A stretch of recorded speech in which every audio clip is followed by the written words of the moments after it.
గ్రామీణ వ్యవసాయాభివృద్ధి అధ్యయనాలు ఉపాధి కల్పన శిక్షణలో కీలక పాత్ర పోషిస్తూ అంతర్జాతీయంగా గుర్తింపు పొందిన జాతీయ గ్రామీణాభివృద్ధి పంచాయతీరాజ్ సంస్థ NIRDPR మనుగడ ప్రశ్నార్థకంగా మారింది. హైదరాబాద్ వేదికగా కొలువై దేశానికి ప్రత్యేకించి తెలుగు రాష్ట్రాలకు తలమానికంగా ఉన్న ఈ సంస్థ మూసివేత లేదా ప్రైవేటీకరణ దిశగా అడుగులు పడుతున్నట్లు తెలుస్తోంది. ఇటీవల కేంద్ర బడ్జెట్లో కేంద్ర ప్రభుత్వం గ్రాంట్ నిలిపివేయడంతో సుదీర్ఘ చరిత్ర గల ఈ సంస్థ భవిష్యత్తు ప్రమాదంలో పడినట్లయిందంటూ ప్రొఫెసర్లు, ఉద్యోగులు, పెన్షనర్లు ఆందోళన వ్యక్తం చేస్తున్నారు.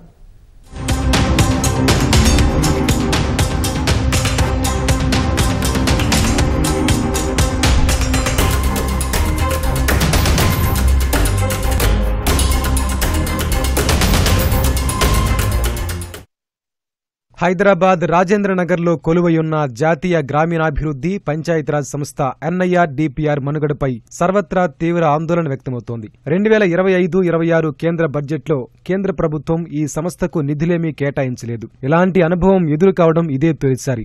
జాతీయ, అంతర్జాతీయ స్థాయి కీర్తి పతాక ఎగరవేసిన ఈ సంస్థ భవిష్యత్తు ఒక్కసారిగా పెను ప్రమాదంలో పడింది. సాధారణంగా ఏటా కేంద్ర ప్రభుత్వం ఇచ్చే గ్రాంట్తోనే సంస్థ ఉద్యోగులకు జీతభత్యాలు, పెన్షన్లు ఇవ్వడంతో పాటు శిక్షణ, అధ్యయనాలు, ఇతర కార్యకలాపాలు నిర్వహిస్తారు. కేంద్రం 2024-25 బడ్జెట్లో 73 కోట్ల రూపాయలకు పైగా నిధులను కేటాయించింది. ఈసారి కనీసం 100 కోట్ల రూపాయల గ్రాంట్ ఇస్తుందనుకుంటే ఒక్క రూపాయి కూడా కేటాయించకపోవడంతో NIRDPR సిబ్బంది ఆందోళన వ్యక్తం చేస్తున్నారు. నిధుల కోతపై ఆ సంస్థ director general doctor G Narendra Kumar కేంద్ర ప్రభుత్వం, కేంద్ర గ్రామీణాభివృద్ధి, పంచాయతీరాజ్ మంత్రిత్వ శాఖల మంత్రుల దృష్టికి తీసుకెళ్లినా ఎలాంటి ఫలితం రాలేదు. పైగా ప్రతికూల సమాధానం ఎదురైనట్లు తెలుస్తోంది.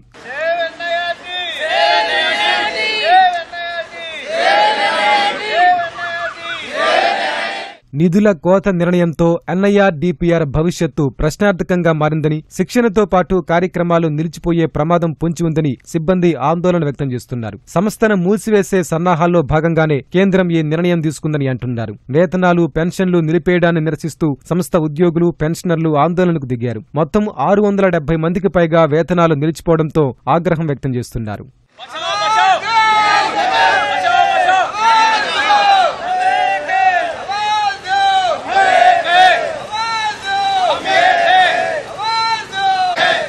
జాతీయ పోలీస్ అకాడమీ, పరిపాలనా అకాడమీ, జాతీయ, అంతర్జాతీయ వ్యవసాయ పరిశోధనా సంస్థల వంటి ప్రతిష్టాత్మక సంస్థల తరహాలో గ్రామీణాభివృద్ధి, పంచాయతీరాజ్ రంగాల్లో NIRDPR కూడా ఓ అత్యుత్తమ సంస్థ. దేశంలో గ్రామీణ వ్యవస్థలో విప్లవాత్మక మార్పులు తీసుకొచ్చి పేదల జీవితాల్లో ప్రమాణాలు మార్చేసిన మహాత్మాగాంధీ జాతీయ ఉపాధి హామీ పథకంతో పాటు అనేక పథకాలకు అంకురార్పణ చేసింది ఈ కేంద్రంలోనే. వ్యవసాయ, గ్రామీణాభివృద్ధి, పంచాయతీరాజ్ కు సంబంధించి డిప్లొమా, పోస్ట్ గ్రాడ్యుయేషన్, PhD కోర్సులను ఇక్కడ నిర్వహిస్తున్నారు. దేశ తొలి ప్రధానమంత్రి పండిట్ జవహర్లాల్ నెహ్రూ ఆకాంక్షలకు అనుగుణంగా 1953లో జాతీయ సామాజిక అభివృద్ధి సంస్థ NIRD రాజేంద్రనగర్లోని 176 ఎకరాల విస్తీర్ణంలో ఏర్పాటైంది. ఆ తర్వాత జాతీయ గ్రామీణాభివృద్ధి సంస్థగా మార్చారు. 2014లో దానికి అదనంగా పంచాయతీరాజ్ శాఖ జత చేశారు. 600 మంది జీవితాలు ఈ సంస్థ మీద ఆధారపడి ఉన్నాయి, పెన్షనర్స్ అండ్ అదర్స్. ఈ టెంపరీ స్టాఫ్ని ఇప్పుడు తీసేయాలన్న ఒక ప్రపోజల్ కూడా పెట్టారు. వాళ్ళు గత 20-25 సంవత్సరాలుగా ఈ సంస్థలో పనిచేస్తున్నారు. ఎక్కడికి పోతారు? Almost they have attained the age of 40 years and more. They don't get an employment anywhere else's. ఈ సంస్థలో ఇంతకుముందు ఒక పార్లమెంటరీ కమిటీ April 19th నాడు వచ్చిపోయింది. వాళ్ళు మాకు ఒక సమాధానం చెప్పారు, అయ్యా మీ జీతాలు ఎక్కడికి పోవు, మీ పెన్షన్స్ ఎక్కడికి పోవు, మీ టెంపరీ స్టాఫ్ని ఎవరు తీసేయరు అని.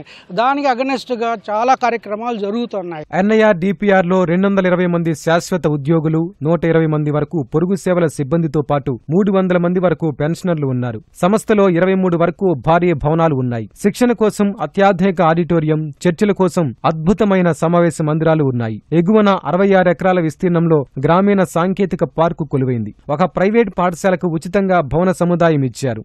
దేశంలో ఏ రాష్ట్రంలో లేని విధంగా అధునాతన మౌలిక సదుపాయాలు కలిగి గ్రామీణ వ్యవసాయాభివృద్ధి, పంచాయతీరాజ్ విషయంలో కీలక పాత్ర పోషిస్తున్న సంస్థను మూసివేయడం లేదా ప్రైవేటీకరణ దిశగా వెళ్లకుండా చూడాలని సీనియర్ ఉద్యోగులు సూచించారు. సాలరీస్ మరియు పెన్షన్ స్టాప్ చేయడం జరిగింది for the month of April.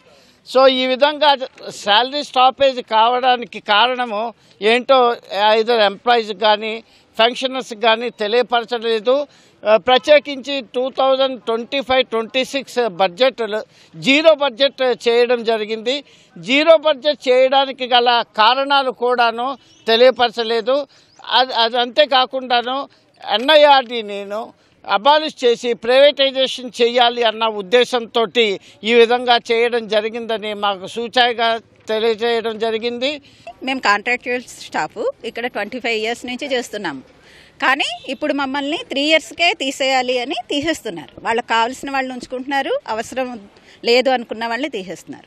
Rule అంటే అందరికీ ఒకటే రూల్ ఉండాలి. ప్లస్ మాకు 25 years నుంచి ఉన్నాం కాబట్టి మమ్మల్ని కంటిన్యూ చేయండి. మేము పర్మనెంట్ అడగట్లేదు, మమ్మల్ని మా శాలరీస్ ఇచ్చి మమ్మల్ని కంటిన్యూ చేయండి అని అడుగుతున్నాం. ఇంక్రిమెంట్ కూడా లేదు. మాకు 8 years అయింది.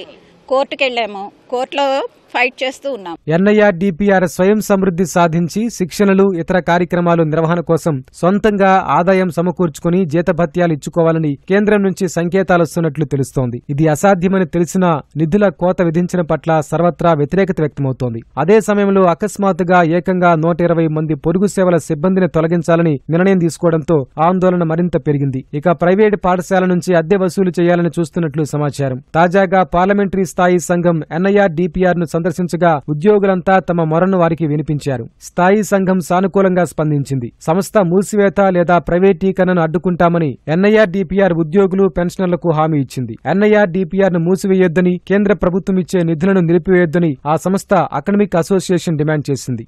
పెన్షన్ లేదు అని చెప్పగానే నిన్నటి నుంచి నాకు ఒంట్లో బాగలేదు. ఆత్రంగా పరిగెత్తుకుంటూ వచ్చిన ఏమైంది అని, మందులు తీసుకోవాలా అని నేనే చూసుకోవాలా, నాకెవరు లేరు. ఏం చేసాం అదే అడుగుదామని వచ్చిన. ఎప్పటికిట్లా వచ్చి అడగడం బాగలేదు. ఏమన్నీ చేయండి మీరు, పోయిన నెల దొరికింది ఈ నెల లేదు అన్నట్టు బతుకుతున్నారు అందరూ. అట్లా టెన్షన్ ఇవ్వద్దు. ఆ టెన్షన్ లేకుండా నెల అడగకుండానే మా దారి ఏదో చూపించాలి. వాళ్ళు డెలివరీ చేసిన వాళ్ళకు అవకాశం ఉంది. ఎందుకంటే మాకు ఎట్లా పర్మనెంట్ అవుతుంది, ఇక్కడ ఎన్ఐఆర్డీకి వచ్చినాం కదా, కాబట్టి కాస్త జీవనం గడపవచ్చు అని చెప్పేసి వాళ్ళ ఆలోచనతోటి వాళ్ళు వచ్చినారు. ఇప్పుడు ఈ డైరెక్టర్ జనరల్ వచ్చిండో ఆయన వచ్చినప్పటి నుంచి అన్ని విధాల మమ్మల్ని హింసిస్తూ ఉన్నాడు. తర్వాత ఇక్కడ మా దగ్గర మెడికల్ ఉంది, హాస్పిటల్ ఉండి కూడా ఏం ప్రయోజనం లేకుండా అయింది. డాక్టర్ రెగ్యులర్ పోయి కాంట్రాక్ట్ బేసిస్ మీద వస్తున్నారు. వాళ్ళు ఇష్టం వచ్చిన మందులు ఇస్తారు. మేము ఏందని అడిగితే నీ ఇష్టం ఉంటే ఉండు, లేకపోతే లేదు ఎక్కడైనా ఫిర్యాదు అని చేయమని చెప్పారు. జాతీయ స్థాయి నిపుణులు, ప్రొఫెసర్లతో పల్లెలు, పంచాయతీరాజ్ పాలన, స్థానిక సంస్థ ఎన్నికల నిర్వహణ, గ్రామీణాభివృద్ధి పనులపై ప్రజా ప్రతినిధులు, ఆయా శాఖల అధికారులు, విద్యార్థులు, పరిశోధకులు, స్వచ్ఛంద సంస్థల సభ్యులకు ఎన్ఐఆర్ డిపిఆర్ శిక్షణ ఇస్తుంది. విదేశాల నుంచి కూడా ప్రతినిధులొచ్చి ఆయా రంగాల్లో శిక్షణలు తీసుకుని వెళ్తుండటంతో అంతర్జాతీయ గుర్తింపు సొంతం చేసుకుంది. పీహెచ్డీ పట్టా ఉండి గ్రామీణాభివృద్ధి, పంచాయతీరాజ్ సంస్థల కార్యకలాపాలపై మంచి పట్టు ఉన్న సీనియర్ ఐఏఎస్ అధికారిని ఎన్ఐఆర్ డిపిఆర్ డైరెక్టర్ జనరల్ గా కేంద్రం నియమిస్తుంది. సాధారణంగా నిధుల నిలిపివేతకు ముందు సంస్థ యాజమాన్యం, రాష్ట్ర ప్రభుత్వం, గ్రామీణాభివృద్ధి, పంచాయతీరాజ్ శాఖలకు ముందస్తు సమాచారం ఇవ్వాలి. కానీ కేంద్రం అలా చేయలేదు. ఈ పరిస్థితికి కారణమైన సంస్థ డైరెక్టర్ జనరల్ ను తప్పించి మరో నిజాయితీపరుడైన ఐఏఎస్ అధికారిని డీజీగా నియమించాలని ఉద్యోగులు డిమాండ్ చేస్తున్నారు. వాళ్ళకి అగెనిస్ట్గా మాట్లాడిన అందరినీ సస్పెండ్ చేయటము, టర్మినేట్ చేయటం. 3 crores స్కామ్ జరిగింది WR రెడ్డి పీరియడ్లో. దాని గురించి మినిస్ట్రీకి రాస్తే ఒక డైలీ వేజ్ వాడిని తీసేశారు. డైలీ వేజ్ వాడిని దొంగతనం చేశాడు అనేసి జైల్లో పెడితే నేను ఒక సీనియర్ ప్రొఫెసర్ వెళ్ళి ఆయనను బెయిల్ మీద తీసుకుని వచ్చాం. అది తెలిసింది మినిస్ట్రీకి. తెలిసి సిబిఐ ఎంక్వైరీ జరుగుతుందని తెలిసి నా మీద ఒక చిన్న కేసు పెట్టేసి నన్ను కంపల్సరీ రిటైర్మెంట్ ఇచ్చాడు. ఈ ఐఏఎస్ ఆఫీసర్లందరూ ఇటువంటి వాళ్ళు వస్తే ఎన్ఐఆర్డీ ఎట్ట బాగుపడుతుంది? 5 లక్షల కోట్ల రూపాయలు కార్పొరేట్ సెక్టర్స్కి లోన్ వేవ్ చేసిన ఈ గవర్నమెంట్, సెంట్రల్ గవర్నమెంట్ సంవత్సరానికి 75 కోట్లు ఎన్ఐఆర్డీకి ఇవ్వలేదా? మేమంతా ఏం పాపం చేశాం? పర్సనల్గా కలవటానికి వెళ్తే అపాయింట్మెంట్ కూడా ఇవ్వలేదు. మా మినిస్టర్ గారు మాకు ఫేవర్లో ఉన్నారు. నిన్నగాక మొన్న పార్లమెంటరీ కమిటీ వచ్చి డీజీని తిట్టిపడేసింది. నువ్వు స్టాఫ్తో డిస్కస్ చేయకుండా ఎట్ట చేసావు అని. అయినా పట్టించుకోలేదు. ఐక్యరాజ్య సమితి నిర్దేశించిన సుస్థిరాభివృద్ధి లక్ష్యాల్లో భాగంగా గ్రామీణ, పంచాయతీరాజ్, సుస్థిర వ్యవసాయాభివృద్ధి దిగ్విజయంగా ముందుకు తీసుకెళ్లాలన్నది ఎన్ఐఆర్ డిపిఆర్ లక్ష్యం. ఇప్పటికే సంస్థ ఆ లక్ష్యంగా సాగుతున్న సమయంలో కేంద్రం నిధులను నిలిపివేయడం పట్ల అది సంస్థ భవిష్యత్తును ప్రమాదంలోకి నెట్టడంతో పాటు దేశవ్యాప్తంగా వ్యవసాయ, గ్రామీణాభివృద్ధి, పంచాయతీరాజ్ కార్యకలాపాలపై ప్రతికూల ప్రభావం చూపిస్తుందని ఆందోళన వ్యక్తమవుతోంది.